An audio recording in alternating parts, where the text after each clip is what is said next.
দরসে তারা বিরালো রাত্রি আলোকিত করে নাও ভাই আমার।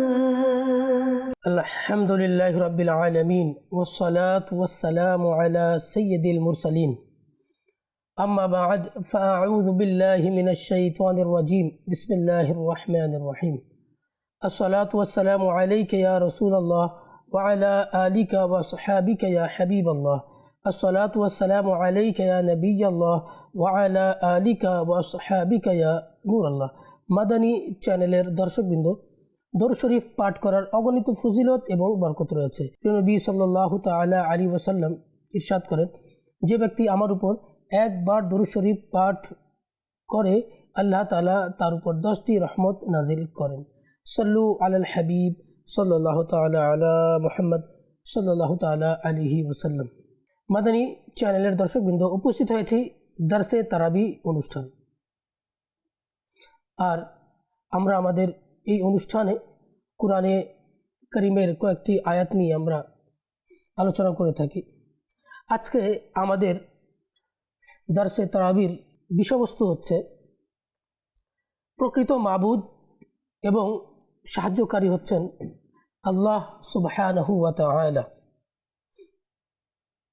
আল্লাহ সুবহানাহু ওয়া তাআলা কোরআনে কারীমের মধ্যে ইরশাদ করেন, ইয়্যাকা না'বুদু ওয়া ইয়্যাকা নাস্তাঈন। আমরা তোমারই ইবাদত করি এবং তোমারই কাছে সাহায্য প্রার্থনা করি।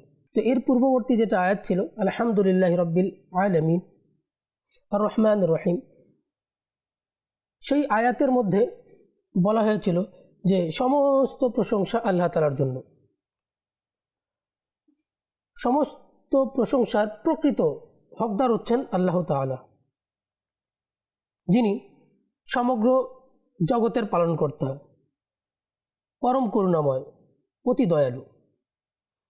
আর এই আয়াতে কারিমা ইয়্যাকা না'বুদু ওয়া ইয়্যাকা নাস্তাঈন, এর মধ্যে বান্দাদেরকে বোঝানো হচ্ছে যে আল্লাহ তাআলার দরবারে নিজের বন্দেগীর প্রকাশ তোমরা এভাবে করো যে, হে আল্লাহ, আমরা কেবলমাত্র তোমার ইবাদত করি, কেননা একমাত্র ইবাদতের যোগ্য তুমি, আর তুমি ব্যতীত কেউ ইবাদতের যোগ্য নয় যার ইবাদত করা যেতে পারে। আর প্রকৃত সাহায্যকারী মওলাই করিম তুমি, তোমার অনুমতি ব্যতীত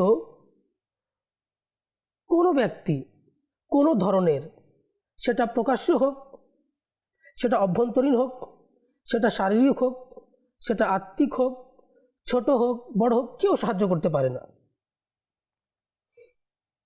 আসলে পৃথিবীতে যারাই সাহায্য করুক না কেন, মূলত যে ব্যক্তি সাহায্য করছে সে তো আল্লাহ তাআলারই বান্দা।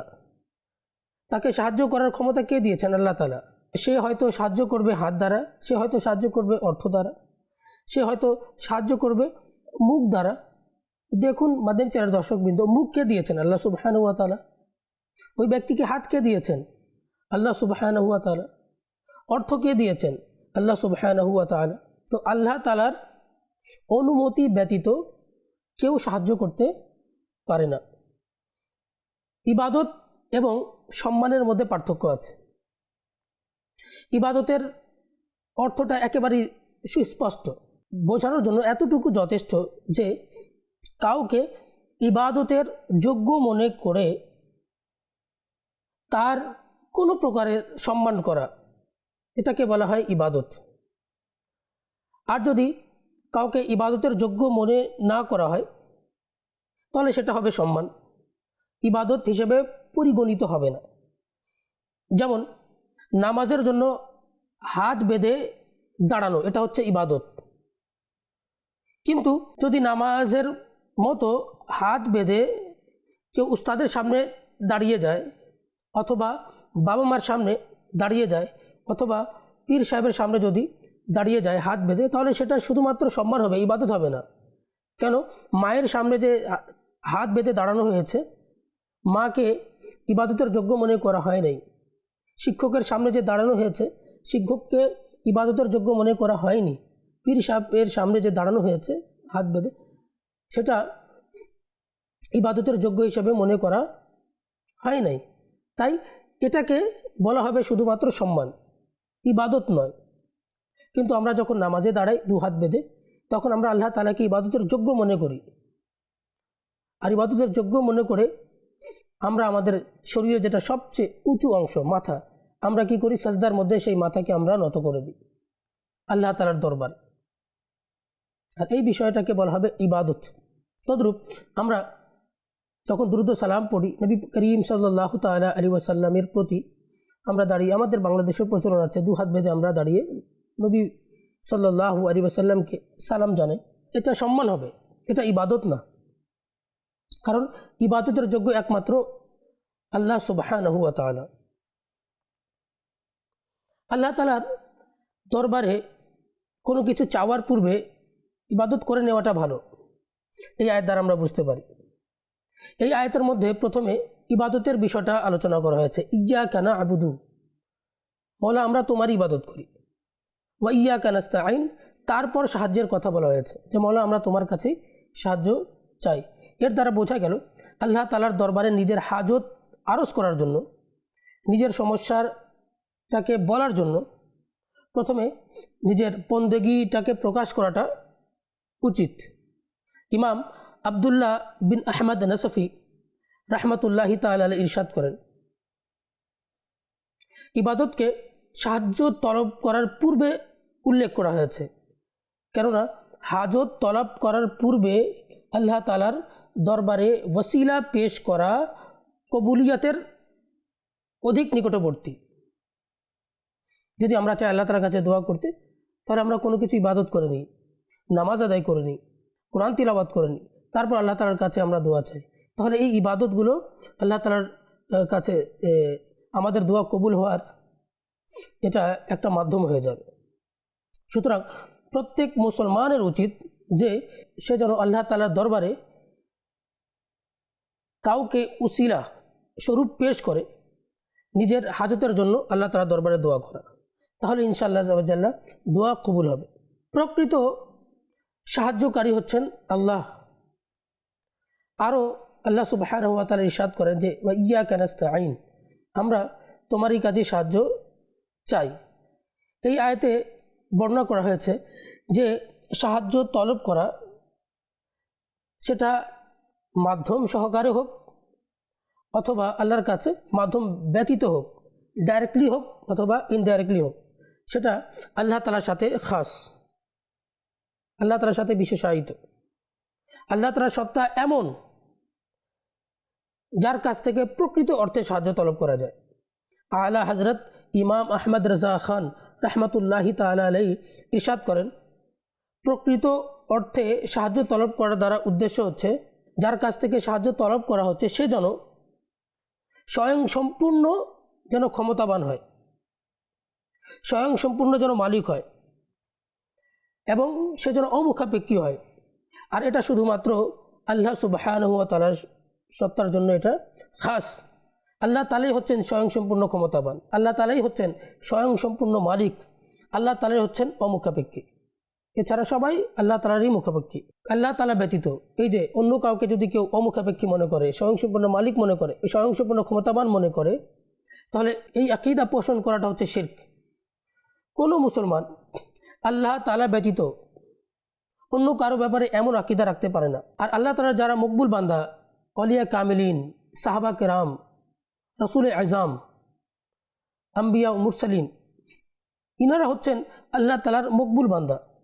এই মকবুল বান্দাদের ব্যাপারে মুসলমানদের এই আকীদা রাখা যে তারা আল্লাহ তাআলার দরবারে পৌঁছানোর একটা উৎকৃষ্ট মাধ্যম, তারা হচ্ছেন হাজত পূরণ হওয়ার জন্য ওসিলা, মাধ্যম। আল্লাহ তাআলা হচ্ছেন ওয়াজিবুল উজুদ, নিজেই স্বয়ংসম্পূর্ণ এবং নিজে ওয়াজিবুল উজুদ এবং যার জন্য অস্তিত্ব অপরিহার্য, এটা শুধুমাত্র আল্লাহ তাআলার জন্য খাস। ওয়াজিবুল উজুদ শুধুমাত্র একজন, তিনি হচ্ছেন আল্লাহ সুবহানাহু ওয়া তাআলা। আর আল্লাহ তাআলা ব্যতীত অন্য কাউকে ওয়াজিবুল উজুদ হিসেবে মান্য করা এটা শিরক। তদ্রূপ শিক্ষা নিয়ে নেন, যেমন স্বয়ংসম্পূর্ণ আলিম স্বয়ংসম্পূর্ণ আল্লাহ হচ্ছেন আল্লাহ সুবহানাহু ওয়া তাআলা। কিন্তু অন্য কাউকে স্বয়ংসম্পূর্ণ আলিম মান্য করা এটা হচ্ছে শিরক। দুনিয়াতে যে কেউ যারাই আছেন তারা কারো না কারো কাছ থেকে ইলম শেখে, তারা কারো না কারো মুখাপেক্ষী। আমাদের নবী পাক সাল্লাল্লাহু আলাইহি সাল্লাম দুনিয়ায় কারো কাছ থেকে শিখেন নাই, কিন্তু আল্লাহ তাআলা তাকে শিখিয়েছেন। আল্লাহ তাআলা কোরআনে কারীমের মধ্যে বলেছেন, সানুকরিউকা ফালা তানসা ইল্লা মা শা আল্লাহ। হাবিব, আপনার পালনকর্তা আপনাকে এতই শিখাবেন, এমন শিক্ষা দান করবেন যে আপনি ভুলবেন না। তো নবী করিম সাল্লাল্লাহু আলাইহি সাল্লামও নিজে নিজে জ্ঞান অর্জন করেননি, বরং আল্লাহ সুবহানাহু ওয়া তাআলা তাকে জ্ঞান দান করেছেন। তো কাউকে স্বয়ংসম্পূর্ণ আলিম মনে করা আল্লাহ তাআলা ব্যতীত অন্য কাউকে, এটা হচ্ছে শিরক। অনেক সময় অনেক মুসলমান আছেন যারা আল্লাহর তাআলার নেক বান্দাদের দরবারে যায়, মাজারে যায়, নবী করিম সাল্লাল্লাহু তাআলা আলাইহি ওয়াসাল্লামের দরবারে যায়, তাদের কাছে নিজের হাজত পেশ করে এবং সেখানে দোয়াও কবুল হয়। তো সেই যে মকবুল বান্দারা আছেন তারা হচ্ছেন মূলত দোয়া কবুলের একটা মাধ্যম। তাদের দরবারে গেলে তাদের উসিলা করে দোয়া করতে হবে, মওলা করিম, এই যে আমি যার দরবারে এসেছি মওলা, ইনি হচ্ছেন তোমার নেক বান্দা, মওলা তাআলা এই নেক বান্দার উসিলায় আমার হাজতকে পূরণ করে দাও, আমার দোয়াকে তুমি কবুল করে নাও। আচ্ছা, এই বিষয়গুলো যে আমরা যে আলোচনা করছি, মাধ্যম তালাশ করা আল্লাহ তাআলার দরবারে, এটা আমরা কোত্থেকে পেয়েছি? এটা কোরআন হাদিস থেকে পেয়েছি। দেখুন, আল্লাহ সুবহানাহু ওয়া তাআলা কোরআনে কারীমের মধ্যে বলছেন, ওয়ালাউ আন্নাহুম ইয যালামু আনফুসাহুম জাউকা। হে হাবিব, যদি তারা নিজেদের আত্মার উপর জুলুম করে যদি বসে, আর তারা যদি আপনার কাছে আসে, জাউকা ফাস্তাগফিরুল্লাহ, এবং তারা যদি আল্লাহর কাছে ক্ষমা চায়, ওয়াস্তাগফারা লাহুমুর রাসূল, এবং রাসূলও যদি তাদের পক্ষ থেকে ক্ষমা প্রার্থনা করে, লাওয়াজাদুল্লাহ তাওয়াবার রহিমা, তাহলে তারা অবশ্যই আল্লাহ তাআলাকে ক্ষমাশীল এবং দয়ালু হিসেবে পাবে। দেখুন, আল্লাহ তাআলা বলতে পারতেন যে তোমরা যদি তোমাদের আত্মার উপর যদি জুলুম করে বসো, তোমরা আমার কাছে ক্ষমা চাও, আমি কি করব? তোমাদের গুনাহকে ক্ষমা করে দেব। আল্লাহ তাআলা নিজেই বলছেন যে হাবিব, যদি আমার বান্দারা কোনো অপরাধ করে বসে, কোনো গুনাহ করে বসে, আর তারা যদি তোমার দরবারে যায় এবং আল্লাহর কাছে দোয়া চায় এবং তুমিও তাদের পক্ষ থেকে সুপারিশ করো, তাহলে তারা আল্লাহ তাআলাকে ক্ষমাশীল হিসেবে পাবে। দেখুন, কতই না সুন্দর সিস্টেম, কতই না সুন্দর সিস্টেম। আল্লাহ তাআলা নিজেই বলে দিচ্ছেন যে আমার বান্দারা যেন কোথায় যায়? আমার হাবিবের দরবারে যায়। দেখুন, নবী পাক সাল্লাল্লাহু আলাইহি সাল্লামকে ওসিলা বানানো হলো কি হলো না? আর আল্লাহ তাআলা নিজেই শিক্ষা দিলেন। এটা হচ্ছে আল্লাহ তাআলার মকবুল বান্দাদের শান। আমরা গুনাহগার, আমরা দোয়া করলে দোয়া কবুল না হতে পারে। যখন নেককার বান্দাদের দরবারে যখন যাওয়া হয়, আল্লাহ তাআলা ওই নেককার বান্দাদের উসিলায় বান্দাদের দোয়াকে কবুল করেন। মাদানী চ্যানেলের দর্শকবৃন্দ, আল্লাহ তাআলার দান ক্রমে আল্লাহ তাআলার বান্দারাও সাহায্য করে থাকেন। মনে রাখবেন যে আল্লাহ তাআলাও তার বান্দাদেরকে সাহায্য করার ক্ষমতা দিয়ে থাকেন, আর এই ক্ষমতা দেওয়ার ভিত্তিতে ওই বান্দাদের সাহায্য করা, মূলত এটা আল্লাহ তাআলারই সাহায্য করা। দেখুন, বদর যুদ্ধের মধ্যে ফেরেশতারা এসে সাহাবা কেরাম আলাইহিম রিদওয়ানের সাহায্য করেছিলেন। আল্লাহ তাআলা ইরশাদ করেন, ওয়ালাকাদ নাসারাকুমুল্লাহু বিবাদরিন ওয়া আনতুম আযিল্লাহ। নিশ্চয়ই আল্লাহ তাআলা তোমাদেরকে বদর মাঠে সাহায্য করেছিলেন, ওয়া আনতুম আযিল্লাহ, অথচ তোমরা সামগ্রীহীন ছিলে, তোমরা অসহায় ছিলে। দেখুন, সাহায্য করেছিল ফেরেশতারা, কিন্তু আল্লাহ তাআলা বলছেন যে আমি সাহায্য করেছিলাম। তার মানে বুঝে নিতে হবে যে ফেরেশতাদেরকে আল্লাহ তাআলা ক্ষমতা দিয়েছেন। তো যেহেতু আল্লাহ তাআলা ফেরেশতাদেরকে ক্ষমতা দিয়েছিলেন, তো ফেরেশতাদের সাহায্য করাটা মূলত আল্লাহ তাআলারই সাহায্য করা। এখানে ফেরেশতাদের সাহায্যকে আল্লাহ তাআলার সাহায্য বলা হয়েছে। এর কারণ হচ্ছে ফেরেশতাদেরকে সাহায্য করার ইখতিয়ার আল্লাহ তাআলা দিয়েছিলেন, আর মূলত এই সাহায্যটা আল্লাহ তাআলারই হলো। এই বিষয়টাও আম্বিয়া কেরাম আলাইহিমুসসালাম, আউলিয়া ইজাম রহমতুল্লাহি তাআলা আলাইহিমেরও রয়েছে। তারা আল্লাহ তাআলার দানক্রমে সাহায্য করে থাকেন। আর প্রকৃতপক্ষে তাদের সাহায্যটা আল্লাহ তাআলারই সাহায্য। যেমন হজরত সুলাইমান আলাইহিসসালাম নিজের উজির হজরত আসিফ বিন বারখিয়া রাদিয়াল্লাহু তাআলা আনহু থেকে সিংহাসন আনার হুকুম দিলেন। তিনি কি করলেন, পলক মারার চেয়েও কম সময়ে সিংহাসনটা সামনে এনে দিলেন। তখন তিনি বলেন, হাযা মিন ফদলি রব্বি, এটা আমার রবের অনুগ্রহ। এবং তাজদারে রিসালাত সাল্লাল্লাহু আলাইহি ওয়াসাল্লামের সিরাতে মুবারাকার মধ্যে সাহায্য করার অনেক দৃষ্টান্ত রয়েছে। যদি এগুলো একত্রিত করা হয় তাহলে একটা মোটা কিতাব হয়ে যাবে। যেমন 1 নম্বর, বুখারী শরীফের মধ্যে রয়েছে নবী করিম সাল্লাল্লাহু আলাইহি সাল্লাম সামান্যটুকু খাবার পুরো বাহিনীকে খাইয়ে দিলেন। নাম্বার 2, নবী করিম সাল্লাল্লাহু আলাইহি সাল্লাম দুধের একটা পেয়ালা দিয়ে 70 জন সাহাবা কেরামকে পান করালেন। নাম্বার 3, আমার নবী করিম সাল্লাল্লাহু আলাইহি সাল্লাম আঙ্গুল দ্বারা ঝর্ণা প্রবাহিত করে দিলেন এবং তা দ্বারা 1400 জন সাহাবি পানি পান করলেন। आला हजरत रहमतुल्लाहि ताला अलैहि बोलेছেন, उंगलियां हैं फैज़ पर टूटे हैं प्यासे झूम कर, नदियाँ पंजाब रहमत की है जारी वाह वाह। नंबर 4, नबी करीम सल्लल्लाहु अलैहि वसल्लम लुआबे दहन অর্থাৎ থুতু মুবারক দ্বারা অনেক লোককে তিনি শিফা দান করেন। হযরত কাতাদা রাদিয়াল্লাহু তাআলা আনহু যুদ্ধের মধ্যে তার চোখ বের হয়ে গেল। নবী করিম সাল্লাল্লাহু আলাইহি সাল্লামের দরবারে আসতেন, বলে, ইয়া রাসূলুল্লাহ, ইয়া হাবিবাল্লাহ, আমার চোখ বের হয়ে গেছে, তীর লেগেছে। নবী করিম সাল্লাল্লাহু আলাইহি সাল্লাম কী করলেন, লুআবে দাহান থুতু মুবারক চোখে লাগিয়ে দিয়ে ওই চোখটা যেটা বের হয়ে গিয়েছিল সেটা সেখানে লাগিয়ে দিলেন। আর ওই সাহাবীর হযরত কাতাদা রাদিয়াল্লাহু তাআলা আনহুর চোখ ভালো হয়ে গেল। হযরত হাতিব রাদিয়াল্লাহু তাআলা আনহু, তার হাত কেটে গিয়েছিল যুদ্ধে। নবী করিম সাল্লাল্লাহু আলাইহি সাল্লাম থুতু মুবারক লাগিয়ে দিয়ে কী করলেন, জোড়া লাগিয়ে দিলেন। এই সমস্ত সাহায্য যেহেতু আল্লাহ তাআলার দান ক্রমে ছিল, আল্লাহ তাআলার দান করা শক্তি দ্বারাই ছিল, সুতরাং এই সব সাহায্যই মূলত আল্লাহ তাআলারই সাহায্য। ওয়া আকিমুস সালাতা ওয়া আতুজ যাকাতা, তোমরা নামাজ কায়েম রাখো এবং যাকাত আদায় করো। এই আয়াতের মধ্যে দিনের একটি বড় আলামত নামাজের পরে যাকাতের আলোচনা রয়েছে। হাদিসের মধ্যে যাকাতকে ইসলামের ভিত্তি বলা হয়েছে। প্রত্যেক সাহেবে নিসাবের উপর যাকাত ফরজ, আর না দেওয়াটা গুনাহে কবিরা। বিনা অনুমতিতে আদায়ের ক্ষেত্রে দেরি করা এটা গুনাহ। যাকাতের হিকমত কি? আল্লাহ তাআলার যে তাওহীদ, আল্লাহকে যে এক মানা, এটাকে মান্য করা, এটাকে আদায় করা। যখন বান্দা কালমা পড়ে নেয় তখন সে তাওহীদকেও মেনে নেয়, আল্লাহ তাআলাকে মাবুদ হিসেবে মেনে নেয়। আর তাওহীদের তাকাজা হচ্ছে, আর তাওহীদের দাবি হচ্ছে যে আল্লাহ তাআলা ব্যতীত কাউকে যেন মাবুদ মনে না করা হয়, আল্লাহ তাআলার চেয়ে বেশি কাউকে মাহবুব মনে না করা হয়। কারণ যেটা ভালোবাসা সেটা শিরকাত, অংশীদারিত্ব পছন্দ করে না, কবুল করে না।